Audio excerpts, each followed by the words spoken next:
আসসালামু আলাইকুম রহমতুল্লাহি ওবরাকাতুহু। সম্মানিত দর্শক, আওয়ামী লীগ এবং বিএনপির মধ্যে বর্তমানে রাজনৈতিক সম্পর্ক কোন পর্যায়ে আছে? আওয়ামী লীগকে কি খুব দ্রুত রাজনীতিতে ফিরতে দেওয়া হবে, কিংবা ত্রয়োদশ জাতীয় সংসদ নির্বাচনে যেভাবে প্ল্যান করে আওয়ামী লীগ বিভিন্ন জায়গাতে বিএনপিকে ভোট দিয়েছে, তার প্রেক্ষিতে বিএনপির যে বিপুল বিজয় এবং জামাতের যে বাড়াবাতে ছাই, এটার পরিণতি কি হতে যাচ্ছে?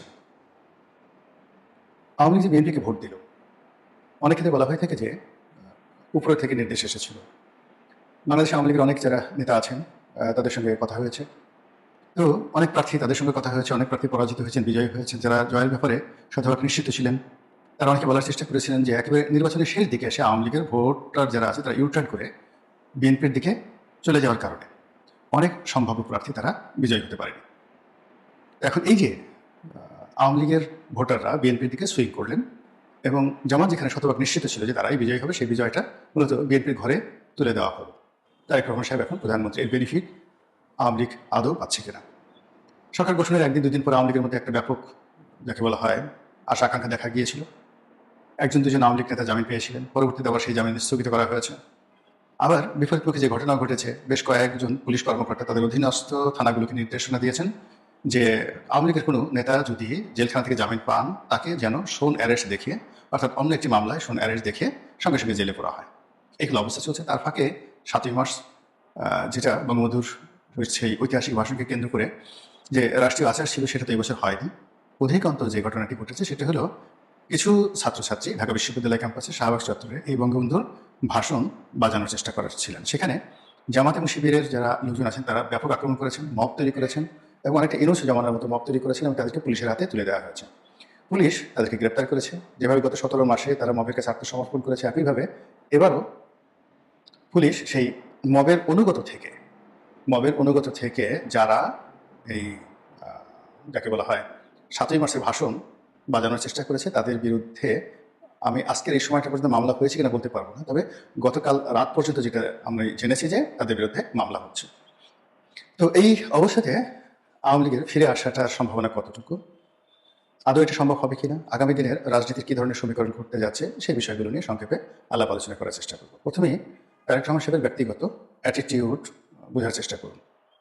তিনি ঠিক শেখ হাসিনা যে কাজগুলোর জন্য নিন্দিত হয়েছিলেন, ঠিক সেই কাজগুলো তিনি বন্ধ রেখেছেন। প্রথমত তিনি কথা বলছেন না।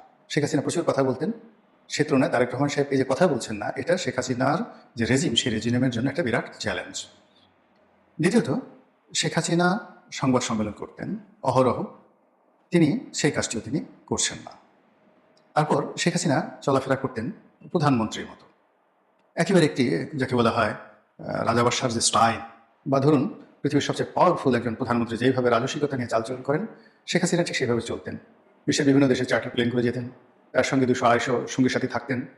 তারপর তিনি প্রায়ই গণভবনে সেই রাজকীয় ভোজের আয়োজন করতেন।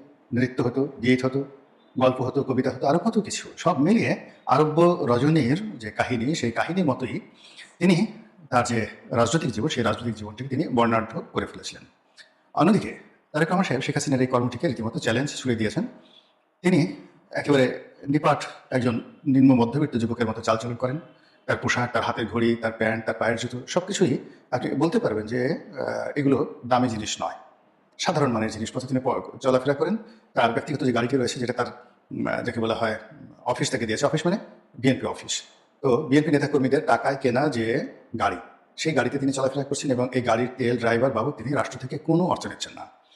এমনকি রাষ্ট্রীয় যে পতাকা, সেই পতাকাগুলো তিনি ব্যবহার করছেন না। তিনি বলে দিয়েছেন যে যেগুলো রাষ্ট্রীয় আচার এবং অনুষ্ঠান হবে, সেই ক্ষেত্রে তিনি শুধুমাত্র রাষ্ট্রীয় পতাকা ব্যবহার করবেন, আদারওয়াইজ রাস্তাঘাটে চলাফেরা করার জন্য তার এই ধরনের পতাকা প্রয়োজন নেই এবং তিনি সেটা করছেন না।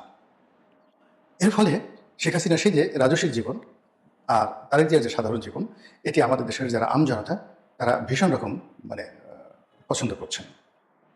সাম্প্রতিক সময় দেখা যাচ্ছে যে তিনি বড় চেয়ারে বসছেন না, ছোট চেয়ারে বসছেন। মুরব্বীদের দেখলে তিনি উঠে দাঁড়াচ্ছেন, তারপরে কাউকে সালাম দেওয়ার প্রয়োজন হলে মাথা নিয়ে তিনি সালাম দিচ্ছেন, হ্যান্ডশেক করছেন এবং সাধারণত চোখে চোখ রেখে কথা বলছেন না। এবং গত কয়েকদিনে, অর্থাৎ প্রধানমন্ত্রী হওয়ার পর থেকে আজ অবধি তিনি কারোর সাথে রাগ হয়ে, কমান্ডিং সুরে কারোর সঙ্গে কোনো কথাবার্তা বলেননি। চেষ্টা করেছেন হাসি মুখে কথা বলার জন্য, আর যেখানে হাসি করা সম্ভব ছিল না সেখানে তিনি চুপ থেকেছেন।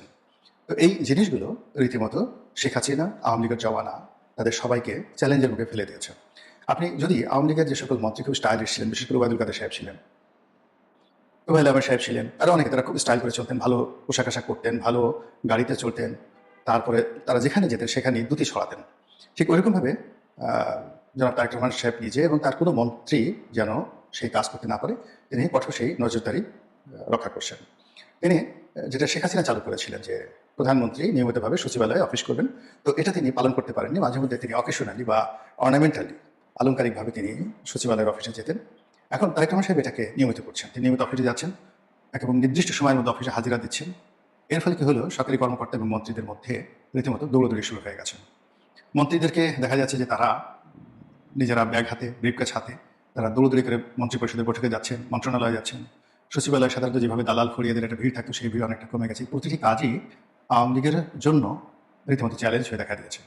এবং এই কাজগুলো যদি ঠিকমতো চলতে থাকে, তাতে করে এই যে বর্তমানে যে অর্থনৈতিক সংকট আছে, ব্যবসা বাণিজ্য মানে খারাপ বা মব হচ্ছে, অনেক ক্ষেত্রে সরকারের যে যা করা হচ্ছে সেই কাজগুলো সরকার করতে পারছে না, এই বিষয়গুলো নিয়ে মানুষজন মাথা ঘামাবে না। আমাদের দেশের মানুষজন আসলে আনন্দ উৎসব করতে পছন্দ করে। আমাদের দেশের মানুষ দেখা গেল বাড়িতে আপন কেউ মারা গেছেন, দাদা মারা গেছেন, দাদি মারা গেছেন, কাফনের কাপড় আনার জন্য বাজারে গেছেন, তো পথে দেখা গেল সাপের খেলা হচ্ছে, বা বটগাছের নিচে বসে কোনো জটাধারী সন্ন্যাসী তারা দোতারা বাজিয়ে গান ধরেছে, মদিনা যাবো কেমনে, মদিনা যাবো কেমনে।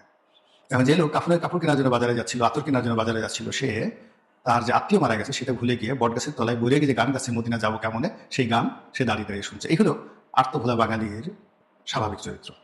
বাঙালি সম্পর্কে নানাজনে নানা কাহিনী লিখেছেন। প্রখ্যাত বাঙালি বুদ্ধিজীবী শ্রী নীরজচন্দ্র চৌধুরী, তার দুটো খুব অমূল্য গ্রন্থ রয়েছে। একটা হলো বাঙালি জীবনের রমণী, আর একটা হলো আত্মঘাতী বাঙালি।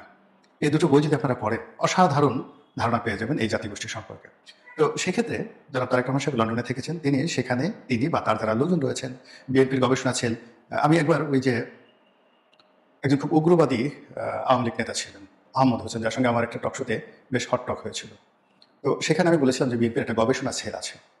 আর এই কথা শুনে তিনি তেলে বেগুনে জ্বলে গেলেন। তিনি বললেন যে নো, বিএনপির কোনো গবেষণা সেল নেই। বিএনপির যদি কোনো কিছু থেকে থাকে সেটা হলো বিএনপির জঙ্গিবাদী সেল আছে, বোমা মারার সেল আছে।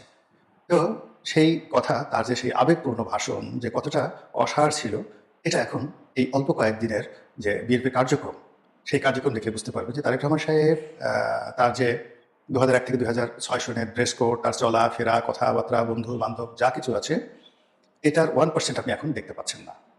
ফলে তার যে গবেষণা ছিল, বিএনপির যে গবেষণা ছিল, এটা তাকে প্রস্তুত করেছে।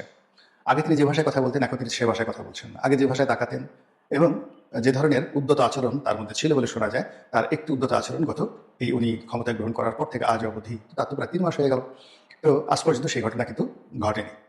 এর বাইরে তিনি যে সকল সিদ্ধান্তগুলো নিয়েছেন, নিয়োগ, বদলি, মন্ত্রিপরিষদ গঠন, তারপরে বিভিন্ন জায়গাতে রিশাফেল করা, এরপরে যখনই কোনো একটা অভিযোগ আসছে সেই অভিযোগ আমলে সঙ্গে সঙ্গে সেখানে অ্যাকশন নেওয়ার ক্ষেত্রে তিনি যে গতি দেখাচ্ছেন, এতে করে আওয়ামী লীগের যে জমানা, সেই জমানা সম্পর্কে মানুষের যে আবেগ আছে, সেই আবেগ বেশি দিন থাকবে না।